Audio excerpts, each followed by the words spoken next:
Hindi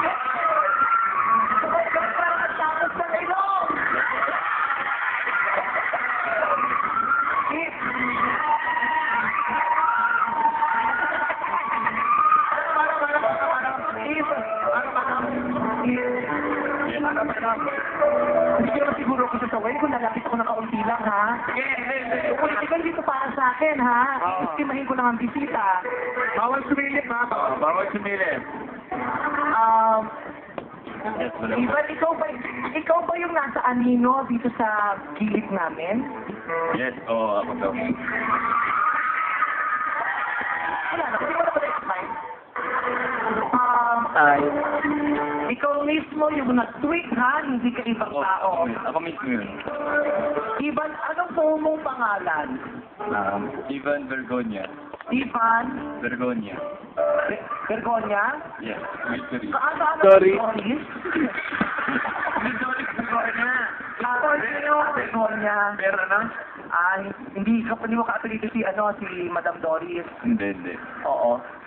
Ivan Vergonia. Vergonia. Parang apelito na nagmamayari ng isang hasyendang na ilit.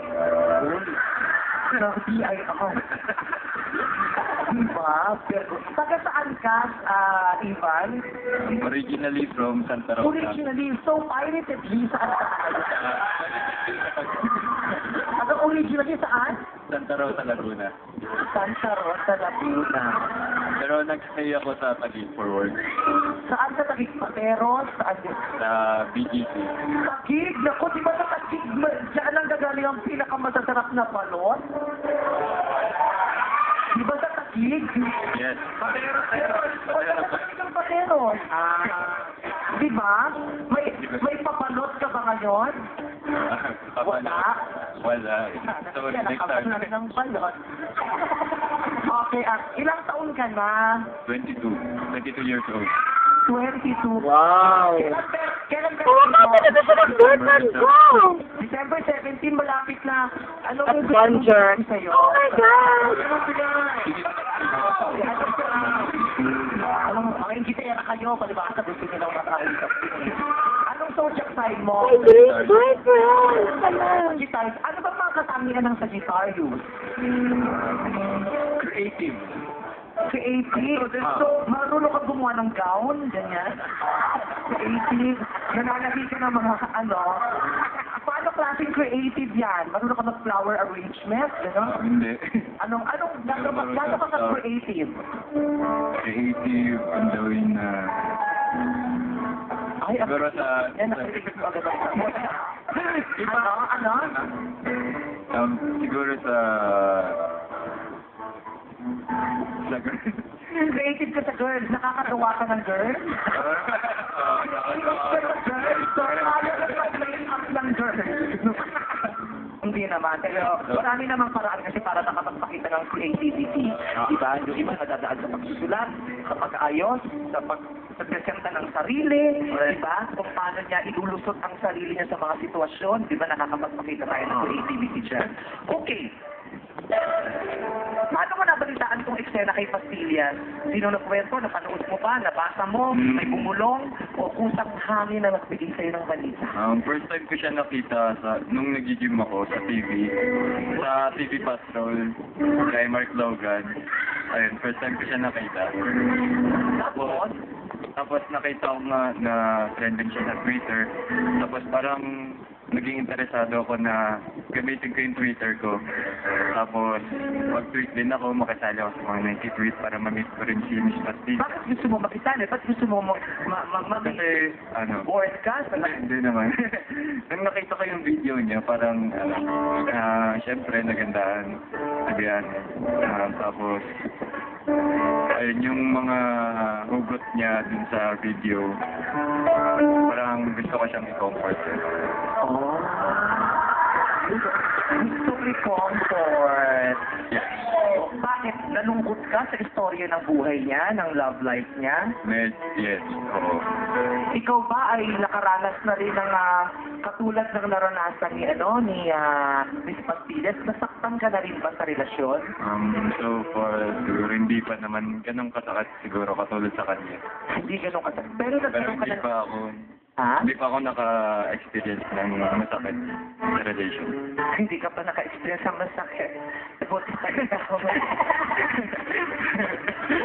Okay, hindi ka pa naka-experience ng masakit. So, gusto mo siyang bigyan ng comfort, pero meron nang naunang nagbibigay sa kanya ng comfort.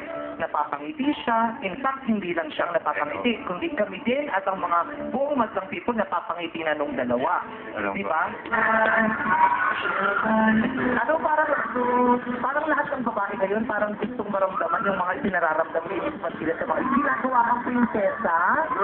Kasi yung mga babae, pagod na rin sa mga sa mga lalakit. Parang gusto sila.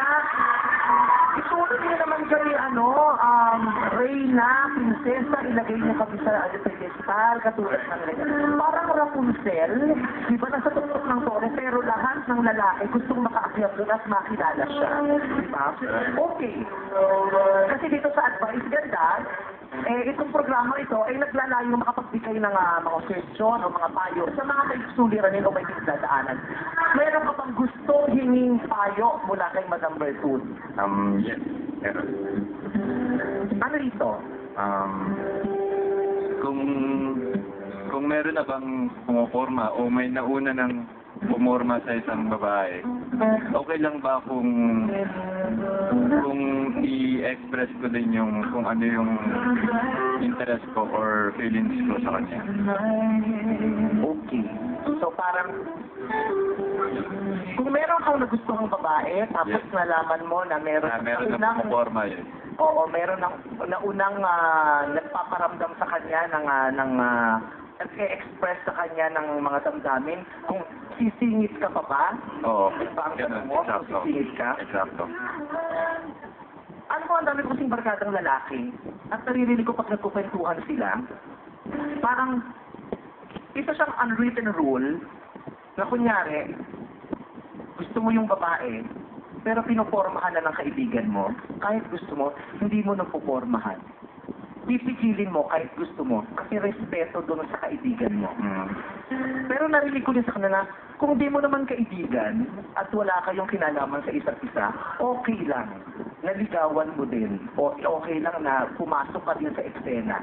Yun ang naririnig ko sa kwentuhan ng mga lalaking kaibigan mo. Tama ba? Ganun ba yun? Kung ikaw Teddy, meron kang nagustuhang girl, pero may pumoforma na, puporma ka pa ba? Pag kaibigan ko, parang mahirap Kasi yun nga, tropa mo.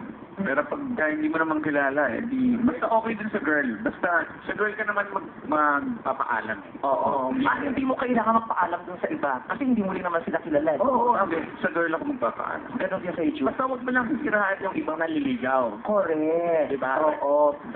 Siguro okay lang. Total, hindi naman kayo magkakakilala. Nung Oo. nakilala mo ba yung ibang nauna na pumorma? Hindi naman nga. Hindi ko naman kilala. Hindi mo kilala. Oo. So kung hindi mo kilala, hindi kayo magkakilala at open naman siguro si girl dahil wala naman siyang karelasyon pa at wala naman siyang sinasagot o pinapaasa dun sa mga nauna. Para sa akin okay lang. Depende sa intention mo. Ano bang intention mo? Makapagbigay din dun ng saya, dun sa babae? Yes, correct. O manggulo lang dun sa naunang kaganapan? Parang magbigay ng saya din sa girl, syempre. O kung maganda naman ang intention mo, Oo. diba? Siguro wala rin namang masama yun. Wala namang masama doon kung maganda ang intention mo. Kasi depende sa intention yan eh. Kahit naman siguro yung nauna na nagpapasaya, hindi rin naman siguro aalma kung ang kagustuhan yung lahat eh makapagpasaya. Diba? Siguro aalma lang sila pag may naramdaman silang threat. Diba? Pag naramdaman nila, ay naku, may tulog ako dito. Kasi kompetisyon para sa kanila. Pero kung para sa inyo, iisa lang ang intensyon nyo na makapagpasay dun sa babae, feeling ko hindi nyo mamasamain lahat. Diba? Kung pasasayahin nyo lang yung babae. Correct. Diba? Pero kung ang intensyon nyo lang naman makaumos, diba? Tatahol ka. Diba? Kasi gano'n naman yun parang yung mga bahay. Diba? Ang asong nagpapantay dun sa bahay, tatahol lang at mag-iingay pag may naramdaman siyang threat. Panganib. Ay, teka, may panganib. Pero kung wala namang panganib, feeling ko hindi tatahol. Lalo na kung confident ka sa sarili mo. Kunyari, yung dalawang nauna, confident din naman sila. They wouldn't mind. Hindi sila alma. Ikaw din, confident enough ka ba para Oo, syempre. humabol doon sa dalawang nauna. Kasi kung wala ka namang kumpiyansa sa sarili mo, para saan ito? Naniniwala ka ba na kaya mong pasayahin? Yes, naniniwala ako. Naniniwala. Confident. Yun ang opinion ko. Pero bakit hindi natin tanongin ang opinion ni Miss Pastilia? Diba? Tawagin natin ulit si Miss Pastilia.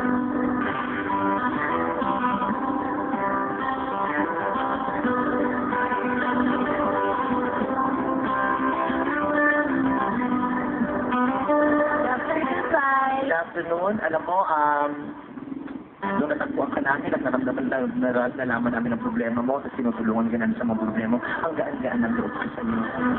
Pero habang naglalaon at dumadami ang mga lalaki na may interest sa iyo, nanggigigil na din ako. Parang nagkamali ako. Parang unti-unti nilalamo na yata ako ng inggit. Akala ko na dito, wala namang tumilang ganyan. Yung mga pumilat sa harapan ko, nang hinilang ng donasyon. Okay lang yun, sa yung second runner-up, okay na yun. Ay, hindi na ko okay. Okay na yun. Oo, baka pwedeng sa first runner-up. Kasi meron nagtatanong sa akin na lalaki na, kung meron daw bang naunang nagpakita na ng interes doon sa babae, na meron din siyang interes, okay lang daw bang pumasok pa siya sa eksena? Sa akin kasi sabi ko, parang okay lang kung di naman kayo magkakaibigan at maganda ang intention niyo, parang okay lang, ikaw. Kasi Ate Vice, as babae ka, Yes, babae ni. as babae ka, di ba? Iba nga yung sa feeling na ginagawa kang prinsesa. Yung pakiramdam mo, espesyal na espesyal ka. Hindi naman sa nagpapaasa ka ng tao, pero kinikilala mo kasi sila na, pag eto ba, siya ba yung bigyan ko ng chance? Ano kaya yung pwedeng mangyari sa amin in the future? Ganun din sa isang lalaki. Kung sabay-sabay sila manliligaw, kung willing sila, kung sa tingin nila na worth it lang, why not? O, pag pinaramdam sa yung worth ka talaga ng effort, bakit hindi naman, di ba? At saka kung may chance ka, di ba? Never miss an opportunity to love and be loved. Di ba? Kasi di ba, hindi mo alam, baka yung oportunidad, yun na yun eh. Di ba? Sabi nga nila, wala daw aksidente sa pagkakatagpo ng mga tao. Hindi aksidenteng nagkatagpo kayo. Talagang nakatadhanang magkatagpo kayo at may dahilan ng Diyos kung bakit kayo pinagtagpo. Maaaring pinagtagpo kayo ngayon para maging matalik na magkaibigan. Maaaring pinagtagpo kayo para mapunta to sa isang magandang pagtitinginan. Hindi natin alam. Pero sigurado tayo may magandang dahilan kung bakit tayo pinagtatagpo-tagpo ng Diyos. At ngayon, dahil ito na ang panahon, ang oras na nagkakatagpo na kayo, papel na lang ang pagitan ninyo. Ivan, gusto mo na bang makita si Pastillas ng harapan? Super. Super gusto ko na siya makita. Pero may nag-tweet, sabi ni Chili Bay, tingnan lang natin kung pasado ka nga kay Pastillas girl, Ivan.